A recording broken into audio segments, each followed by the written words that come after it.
Life for me and Hannah had always felt like a perfectly choreographed dance. We had our routines down to a science. Each day blended seamlessly into the next, filled with the soft hum of family life. I remember our mornings vividly, the smell of freshly brewed coffee wafting through the air as I shuffled into the kitchen, still half asleep. Hannah would be there, stirring a pot of oatmeal while our two kids, Emily and Jake, played quietly at the table, their faces smeared with remnants of breakfast. The sun would cast a warm glow through the window, illuminating Hannah's hair, which always seemed to catch the light just right. It was in these small moments that I felt the true essence of our family, cozy, comforting, and familiar. Our life was a whirlwind of school drop-offs, after-school activities, and weekend soccer games. Hannah and I prided ourselves on being involved parents. Each morning, we would huddle around the dining table, poring over schedules and making plans for the day ahead. "You take Jake to soccer practice, and I'll take Emily to her piano lesson," I'd say, and she would nod, her eyes sparkling with enthusiasm. We balanced each other well, our strengths complementing one another. Hannah had this incredible ability to connect with our kids. She could pull them out of their shells and spark their creativity. I admired that about her. As a couple, we thrived on communication. We had our fair share of late-night talks, dissecting everything from our children's dreams to our hopes for the future. Our living room, with its mismatched furniture and the worn-out couch, became a sanctuary where we'd share our thoughts, often laughing until our sides hurt or sometimes diving deep into more serious topics. The kids would often poke their heads around the corner, eavesdropping on our conversations, and giggling at our animated expressions. Hannah was a devoted mother. She loved being involved in Emily's and Jake's education, volunteering at the school whenever she could. She often organized bake sales, helped with homework, and coordinated field trips. I admired her commitment. She took it upon herself to know every teacher, every principal, and even the janitors. It felt like she was building a little community around us, one that I was proud to be a part of. Among those teachers was Mr. Thompson, their energetic and passionate elementary school teacher. The kids adored him, often bringing home drawings and projects adorned with his praise. "Mr. Thompson gets us, Dad," Jake would exclaim, his eyes wide with excitement as he recounted his day. I could see the impact Mr. Thompson had on their lives, nurturing their curiosity and encouraging them to explore new ideas. Hannah, too, spoke highly of him. She would often mention how he made learning fun and engaging, and how he inspired the kids to think critically and ask questions. At school events, I noticed how close-knit our little community had become. There were the usual PTA meetings where parents gathered, sharing stories and discussing ways to support our children's education. Hannah thrived in this environment, often collaborating with other parents to organize events. Mr. Thompson always seemed to be at the center of it all, his enthusiasm contagious. He would engage with parents, sharing insights about their children and fostering connections that went beyond the classroom. It was clear he was more than just a teacher, he was a mentor and a guide. As the seasons changed, so did our family's rhythm. Autumn brought a flurry of activities: pumpkin carving, Halloween preparations, and Thanksgiving feasts. I cherished these times. We would spend hours together, decorating the house, selecting costumes, and planning our meals. The laughter that filled our home was like music, a sweet symphony of family life. Yet, amidst all the chaos and joy, I sometimes felt a nagging worry, a whisper in the back of my mind that things weren't as perfect as they seemed. The more I watched Hannah and Mr. Thompson interact during school events, the more I noticed the chemistry between them. Their conversations were lively, filled with laughter and shared ideas. It was harmless at first, they were simply two people passionate about education and children. But a part of me couldn't shake the feeling that their connection was deeper than just friendship. I pushed those thoughts aside, choosing to focus on the warmth of our family and the love that enveloped our home. Yet, as I reflected on our life together, I felt a bittersweet tug at my heart. I cherished our routine, our small, mundane moments, but there was an unnameable tension lurking beneath the surface. I couldn't help but wonder if the foundation of our seemingly perfect life was beginning to show cracks, hidden from my view but looming ever closer. Little did I know, the warmth of our family life was about to face its greatest challenge. As the days turned into weeks, I began to notice subtle changes in Hannah's behavior that sent ripples of unease through my mind. It started small, little things that I initially dismissed as the normal ebb and flow of life.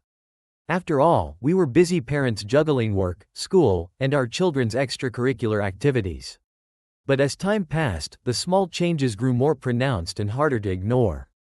One evening, as I was settling down for dinner with the kids, I noticed that Hannah was running late again. She had been working longer hours at the school, often volunteering for after-school programs. She's just dedicated, I reassured myself, trying to quell the gnawing doubts in my mind. But with each late arrival, I found it harder to shake off my concerns. When she finally walked through the door, her hair slightly disheveled and her blouse wrinkled, I forced a smile. "Long day?" I asked, hoping to engage her in conversation. But instead of the usual banter, she merely nodded, distractedly scrolling through her phone. "Sorry, I got caught up in a meeting. The kids were wild today." I could sense something was off. Instead of her usual enthusiasm, there was an air of fatigue surrounding her. She seemed preoccupied, her mind elsewhere. It was as if she was physically present but emotionally absent, drifting through our daily life like a ghost. As the weeks continued, I noticed other small details. Hannah started spending more time in the bathroom, often taking her phone with her. At first, I thought nothing of it, she was a busy woman after all. But when she began shutting the door, I couldn't help but feel a prick of suspicion. My mind raced with questions. Was she texting someone? Was she hiding something from me? In our conversations, Hannah began to deflect personal questions. I would ask her about her day, but she would change the subject, shifting focus to the kids or work-related topics. She seemed less interested in sharing her thoughts and feelings with me. The warmth and connection we once shared felt strained, as if an invisible barrier had formed between us. The feeling of being on edge gnawed at me. I became hyper-aware of her routines, watching as she hurried out the door each morning. Her phone tucked away in her purse. Even during our family movie nights, where we would all snuggle on the couch, I noticed her sneaking glances at her phone, a faint smile flickering on her lips whenever a message popped up. My gut churned with anxiety, whispering that something was wrong. Then came the day I stumbled upon the truth. I was cleaning up the living room while the kids were playing in the backyard, and Hannah's phone buzzed on the coffee table, the screen lighting up with a message. I hesitated for a moment, a sense of foreboding creeping in. But curiosity got the better of me. I glanced down to see the name that appeared, Mr. Thompson. My heart raced as I picked up the phone, a sense of dread settling in my stomach. I swiped the screen and opened the messages. My hands trembled as I read through the exchanged texts, each line twisting the knife deeper into my heart. They were lighthearted at first, inside jokes about school, playful banter about their favorite shows. But as I scrolled further, the tone shifted. There were whispers of affection, flirty comments, and hints of meetings that made my breath catch in my throat. It became abundantly clear, this was not just a teacher-student relationship. There was something deeper, a connection that transcended the boundaries of their roles. "Can't wait to see you later," one message read, followed by a heart emoji. Another text suggested a private study session that made my skin crawl. I felt a wave of nausea wash over me as the reality of their relationship settled in. The laughter and warmth I had once cherished felt like a distant memory, replaced by a chilling realization that the woman I loved was betraying me. I put the phone down, my heart pounding. A storm of emotions raged within me: anger, sadness, disbelief. But amidst the chaos, a quiet determination began to take root. I would not confront Hannah just yet. No, I had to think carefully, to plan my next steps with precision. I couldn't allow her to see my hurt. Instead, I would bide my time, letting the truth simmer just below the surface. I needed to gather my thoughts and devise a plan. I replayed the messages in my mind, each one solidifying my resolve. The realization that the man I had once respected as a mentor to my children had crossed a line was infuriating. This wasn't just about Hannah's betrayal, it was about the integrity of our family, our home. As I lay in bed that night, staring at the ceiling, my mind raced with ideas of how to expose this twisted relationship. I envisioned the look on their faces when they realized I knew. I wanted them to feel the weight of their actions, to experience the shame that came with betrayal. My heart ached for what we had lost, but deep down, a part of me felt alive with purpose. The path ahead would not be easy, but I would ensure that the truth would come to light, and justice would be served in my way. The time for reckoning was drawing near.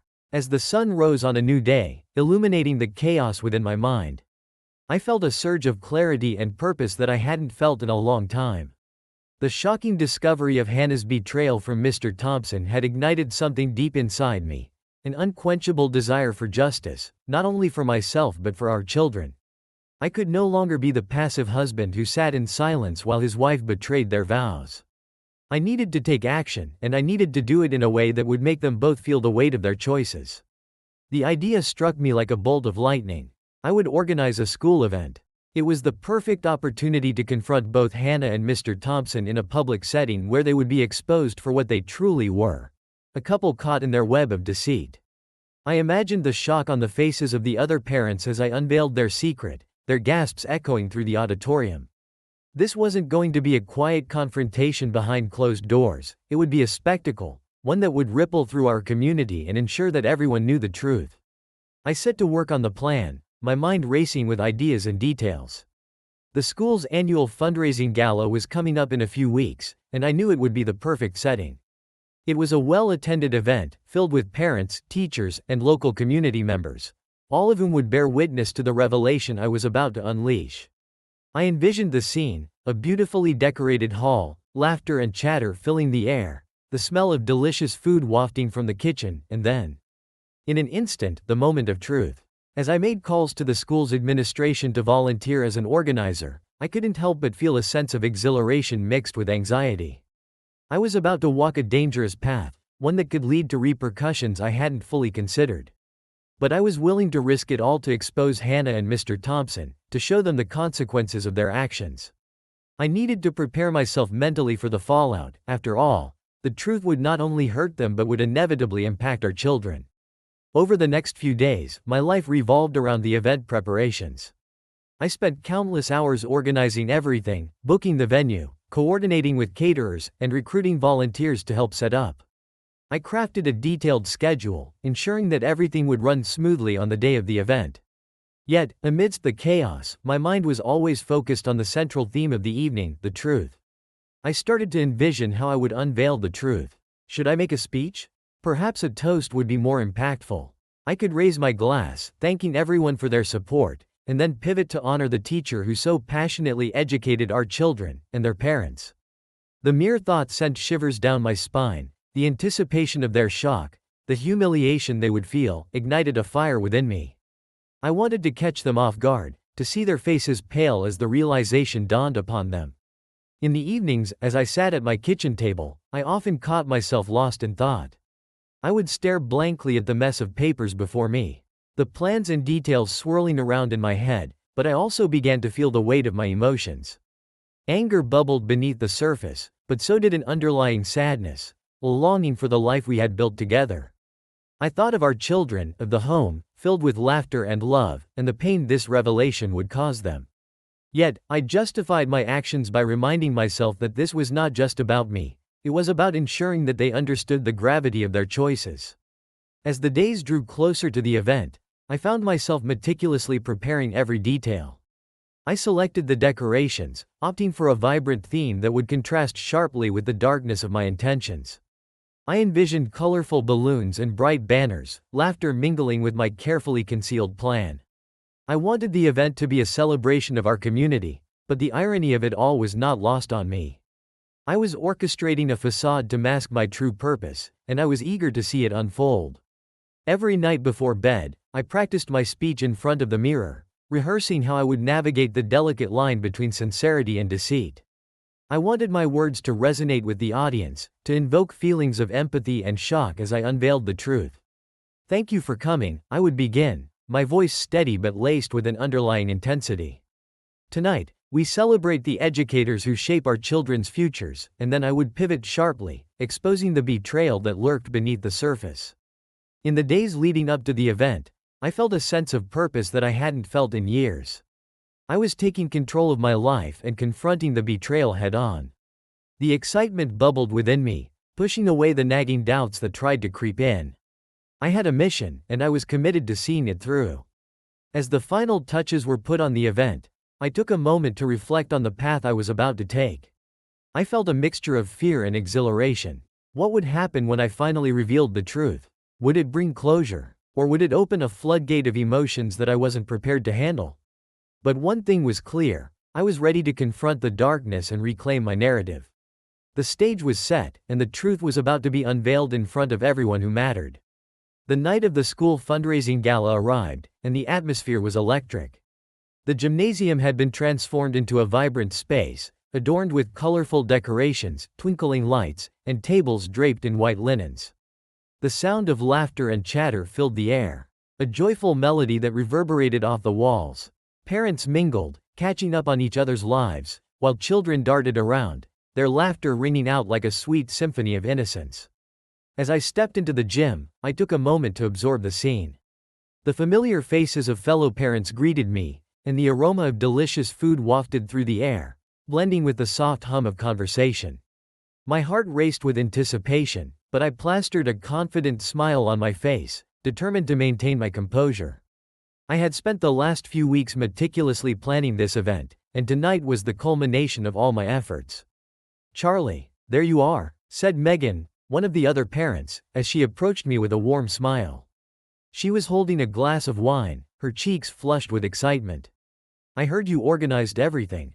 It looks amazing." "Thanks, Megan," I replied, shaking her hand firmly. "I appreciate it. We've got a great turnout this year." I gestured around the room, taking in the sea of familiar faces. It was comforting to see everyone gathered for a common purpose, united by their love for the school and its children. I floated around the room, engaging in small talk, sharing laughs, and listening to stories. I made sure to interact with as many people as possible, subtly weaving my way through conversations while keeping my demeanor light and friendly. The last thing I wanted was for anyone to suspect that beneath my calm exterior lay a brewing storm. Children ran around, faces painted with excitement. I watched as Emily and Jake played with their friends, their smiles infectious. At that moment, I felt a flicker of normalcy, a brief respite from the turmoil that swirled within me. I wanted to bask in the joy of the night, to forget about the plan I had meticulously crafted. But the truth loomed on the horizon, a shadow waiting to be unveiled. As I chatted with a group of parents, I couldn't help but steal glances at Hannah. She looked radiant, dressed in a simple yet elegant dress that hugged her figure in all the right places. Her hair cascaded over her shoulders, framing her face beautifully.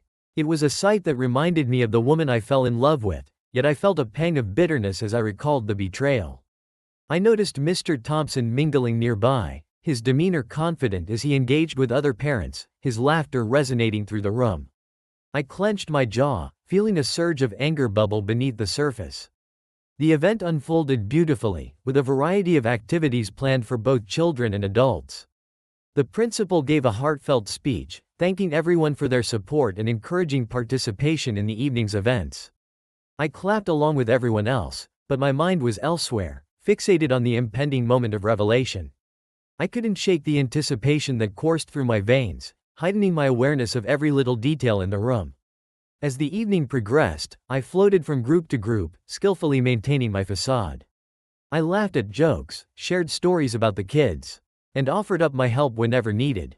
I could feel the tension building within me as the clock ticked closer to my planned moment of truth.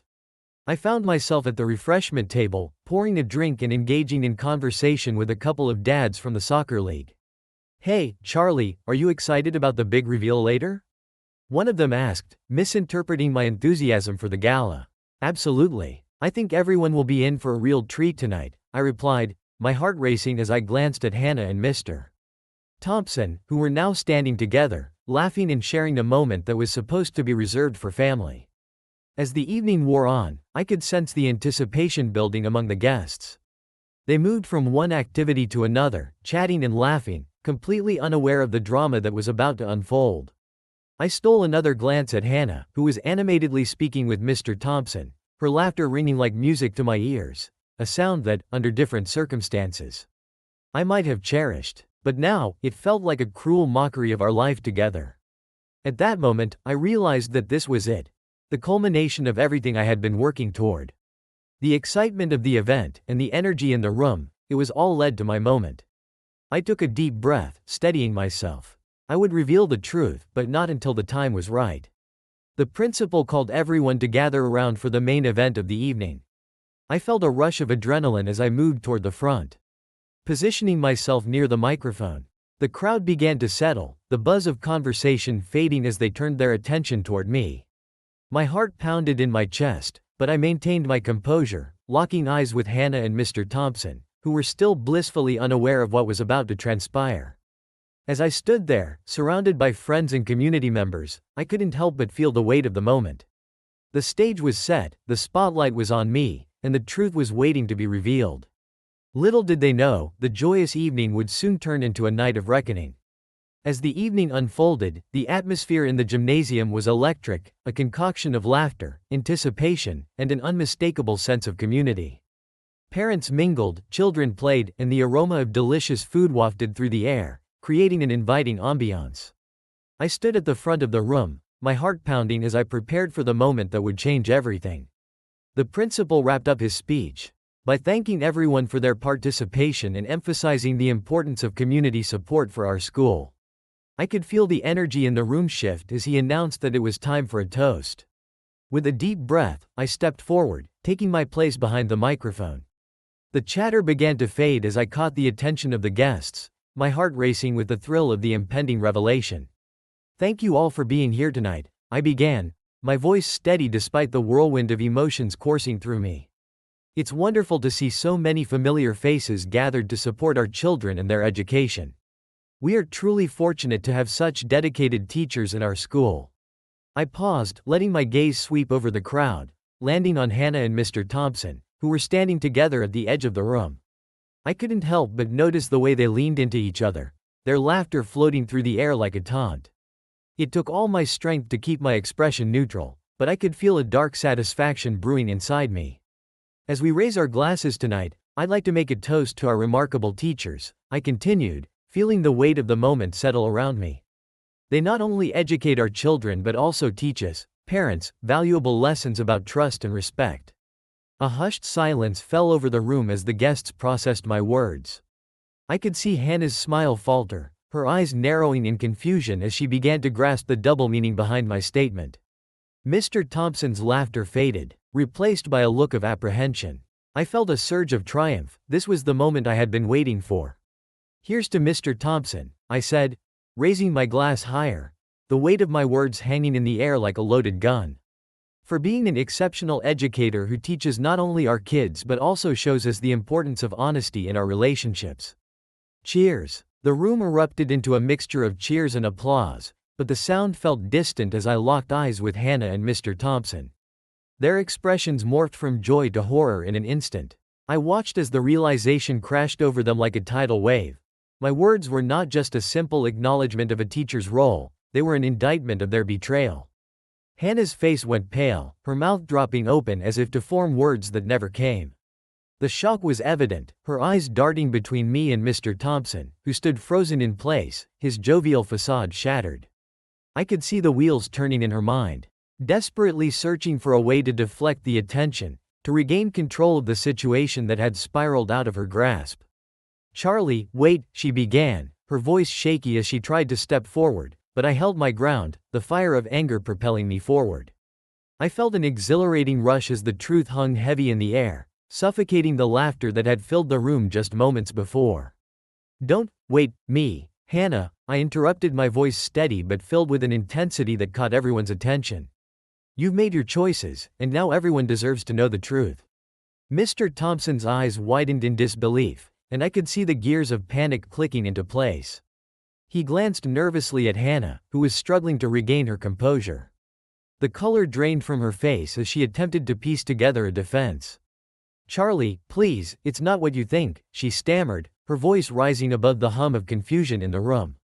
"I was just trying to be supportive. You know how demanding the kids can be." Her words hung in the air, weak and floundering as they fell flat against the weight of the evidence I had gathered. I could feel the tension in the room shift, the gasps and whispers rippled through the crowd like wildfire. Friends and parents looked on in shock, eyes wide, eager to see how this drama would unfold. "Supportive?" I echoed, incredulous. "Supportive of what, Hannah? Your secret meetings? Your hidden texts? Do you think you can just sweep this under the rug with flimsy excuses?" The crowd was silent, hanging on every word. I glanced around, taking in the shocked faces of our friends, the confusion etched across their features. It was surreal to witness the disbelief and betrayal mirrored back at me, a collective gasp as they processed the reality of the situation. Hannah's face twisted in a mix of anger and desperation. "I didn't mean for it to happen like this. We were just," she faltered, her voice trailing off as she searched for the right words. "I never wanted to hurt you." But the damage was done, and I could see it in her eyes. She knew there was no escaping the truth. The facade she had built crumbled before her, exposing the betrayal beneath. I felt a sense of satisfaction wash over me, knowing I had orchestrated this moment of revelation so meticulously. Mr. Thompson shifted uncomfortably, his bravado gone. "Charlie, let's talk about this," he interjected, his voice low and nervous. "I can explain." I shook my head, cutting him off. "No more explanations. Mr. Thompson, you've taught enough lessons for one night. It's time everyone knew exactly what kind of teacher you are." As the realization sunk in, Hannah's expression shifted from shock to anger. "You're making a mistake. This isn't fair," she exclaimed, her voice rising above the murmurs of disbelief that filled the gymnasium. "Fair? You think this is about fairness?" I shot back, my heart racing. "You've betrayed everything we built together, everything we promised each other. You brought this on yourself." I could see the confusion morph into panic on her face as she grasped the full weight of my words. The tension in the room was palpable, thickening the air around us. Friends exchanged glances, whispering to one another, trying to piece together the unraveling situation before them. At that moment, I felt a mixture of triumph and sorrow. I had revealed the truth, but the consequences loomed large, threatening to engulf us all. I had won the battle of exposure, but at what cost? The murmurs of the crowd swirled around us, a chorus of disbelief and judgment. I stood there, heart racing, as the night transformed from a celebratory gala into a crucible of pain and revelation. The world had shifted in an instant, and as I locked eyes with Hannah, I could see the walls closing in around her. There was no escaping the truth now. As the silence that followed my revelation began to dissipate, the gymnasium erupted into a cacophony of hushed whispers and murmurs. The atmosphere had shifted dramatically, the vibrant celebration had turned into an intense scene of scrutiny. Parents huddled in small groups, their expressions a mixture of shock, disbelief, and a hint of excitement at the unfolding drama. I stood at the front, feeling like a spotlight had been thrust upon me, a strange mix of exhilaration and dread coursing through my veins. The air was thick with tension as guests exchanged glances and shared furtive conversations, the murmurs rising and falling like a tide. I could see the swirling emotions in their faces. Some looked supportive, nodding along as if they understood my pain, while others wore expressions of disapproval, shaking their heads at the spectacle before them. "Can you believe this?" I overheard a mother exclaim, her voice barely above a whisper as she leaned closer to her friend. I never would have imagined Hannah could do something like this. Her friend, equally shocked, responded with a frown, "It's so messy. I feel bad for the kids. They're going to be the ones who suffer the most from this." Their words struck me hard, the weight of their concern echoing the fears I had tried to push aside. I had thought that exposing Hannah and Mr. Thompson would bring me some form of closure, but the reality was far more complex. The impact on our children loomed large in my mind, a shadow that threatened to darken the victory I had sought. Nearby, a group of fathers stood in a circle, their expressions grave. "I can't believe he called them out like that," one of them said, his tone laced with incredulity. "Was that the right way to handle it?" Another dad shrugged, crossing his arms. "I get it. He's hurt, and who wouldn't want to retaliate? But airing dirty laundry in front of everyone? That's just not how things are done."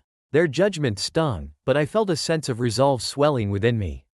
I had taken a stand, and though I knew I wasn't winning any popularity contests, I was finally asserting myself. The truth had been revealed, and the reactions of those around me only fueled my determination. On the opposite side of the room, I noticed a few parents who were openly supporting me, nodding their heads in agreement as they discussed the situation. "Charlie had every right to do this," one father stated firmly, his voice rising above the crowd.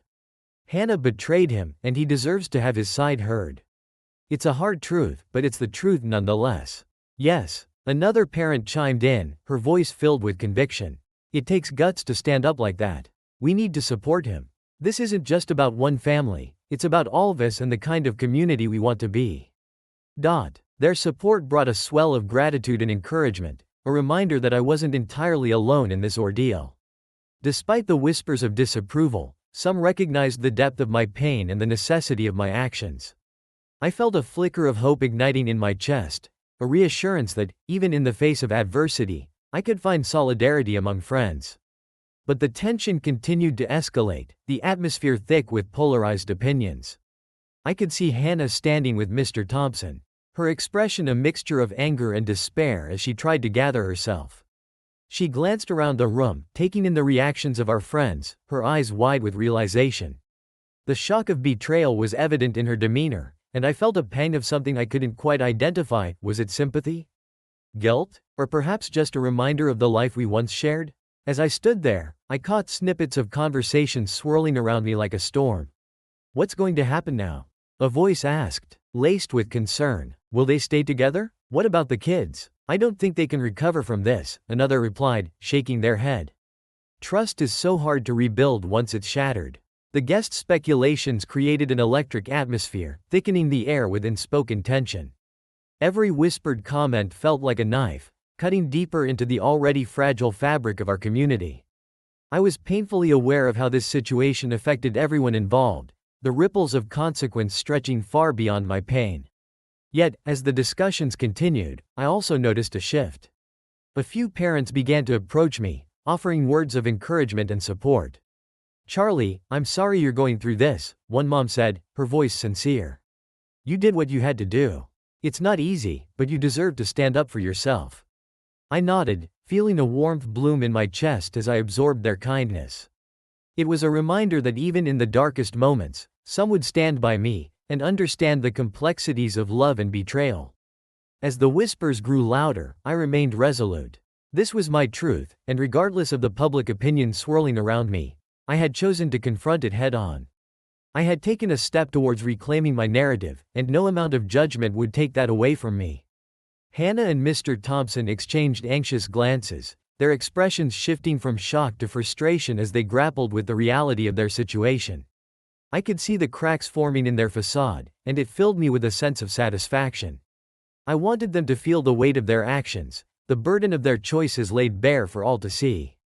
As the night unfolded, I stood tall amid the swirling whispers, ready to face whatever came next. The opinions of others would not define my journey. I was determined to forge my path forward, one where I could heal and reclaim my life from the ashes of betrayal. The atmosphere in the gymnasium had shifted from lively celebration to heavy silence as the event came to an end. Guests began to filter out, murmuring among themselves, and casting sidelong glances at me and Hannah as they gathered their things. The once cheerful decorations now seemed gaudy and out of place, a stark reminder of the painful truth that had been revealed. I felt a swirl of emotions inside me, anger, sadness, relief, but above all, an overwhelming sense of clarity. This was the moment I had envisioned when I planned my public confrontation. Yet, as I glanced over at Hannah, I realized that the reality of the situation was far more complicated than I had anticipated. She stood near the door, her shoulders hunched and her face pale. The sparkle in her eyes had dulled, replaced by a look of defeat that cut deeper than I could have imagined. I watched her as she hugged her arms around herself, a physical manifestation of the emotional turmoil we both felt. We had shared so much over the years, and now it seemed like all of it had crumbled into dust, leaving us standing on opposite sides of a chasm that felt insurmountable. Taking a deep breath, I steeled myself and walked toward her. Every step felt heavy with the weight of unspoken words and unresolved emotions. I could sense the tension in the air, thickening with each passing moment. I knew this confrontation was inevitable, and I wanted to face it head-on. "Charlie," she said softly as I approached, her voice barely above a whisper. There was a tremor in her tone, a vulnerability that I hadn't seen in a long time. "Hannah," I replied, my heart racing as I searched for the right words to express the storm of feelings within me. I could see the questions and regrets etched on her face, and yet all I could feel was the righteous anger that had propelled me to this moment. "I don't know what to say," she continued, her eyes glistening with unshed tears. "I messed up. I didn't mean for any of this to happen." I took a moment to collect my thoughts, the gravity of the situation weighing down on me. "You didn't just mess up, Hannah. You betrayed me. You betrayed the trust we built together over all these years." My voice was steadier than I felt. Each word deliberate, aimed at piercing through the fog of her remorse. I know, she said, shaking her head. I don't expect you to forgive me. I never thought it would come to this. The truth of her statement hit me like a wave. She hadn't considered the potential fallout, the devastation that could ripple through our lives as a result of her choices. But it did come to this, didn't it? I pressed on, feeling a mix of anger and sorrow. You made that choice, and now we're left with the consequences. Our kids are going to feel this, our friends are going to feel this. I thought we were a team, and you shattered that. Her eyes widened in shock at my words, and I could see the weight of reality crashing down on her. I thought I could keep it all separate, she said, her voice trembling. I never wanted to hurt you or the kids. I thought I could handle it, that it was just an affair, nothing serious. That's the problem, Hannah, I said, my voice rising. It's not just an affair. It's a breach of everything we stood for. Trust is not something you can just throw away and expect to pick up later like it's some forgotten toy. I watched her eyes fill with tears, the remorse pouring out of her in waves. It was a painful sight, one that twisted something deep within me. I could see that she was genuinely sorry, but it didn't erase the hurt. I had lost something irreplaceable, the trust we had built over the years, the love that once felt unshakable. I'm sorry, Charlie. I'm so sorry, she repeated, the words sounding hollow as they echoed in the empty gymnasium. Sorry doesn't change anything, I replied, my tone softer but still firm. It doesn't take away the hurt or the betrayal. I planned my public reveal as a form of revenge, yes, but it was also about standing up for myself. I needed you to see the damage you've caused. She looked down, wiping her eyes, and for a moment, silence enveloped us. I could see that she was grappling with the enormity of what lay ahead. I felt a pang of sympathy mixed with anger, a confusing cocktail of emotions swirling within me. This isn't just about us anymore, I continued, my voice softer now. It's about the kids. They're going to ask questions, and we'll have to find a way to navigate this mess together. I don't know how we'll do it, but we owe them that. Hannah nodded slowly, her expression shifting from despair to determination. You're right, we have to be honest with them and with ourselves. I don't expect you to forgive me. But I want to try and make this right, for them, if not for us.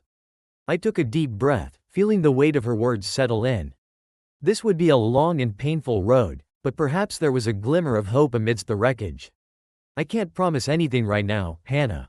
I need time to process everything. But we have to put our kids first. That's what matters now. As I stepped back, I could see the resolve forming in her eyes. This experience, as devastating as it was, would reshape our lives in ways we couldn't yet comprehend. It would redefine our relationship, not just as partners, but as co-parents navigating the aftermath of betrayal. As I walked away, I felt a strange sense of empowerment. I had stood up for myself, exposed the truth, and faced the person who had hurt me. The consequences of this evening would linger, but I had taken control of my narrative. In the days and weeks to come, I knew I would have to confront my feelings about trust, love, and forgiveness. This experience would change me, sculpting my relationships with others as I learned to navigate the world through a different lens. I felt a heavy weight lift off my shoulders, a bittersweet relief in knowing I had stood up for myself. As I exited the gym, I looked back one last time. The echoes of laughter and celebration felt distant, replaced by a sobering reality that would shape the course of my life.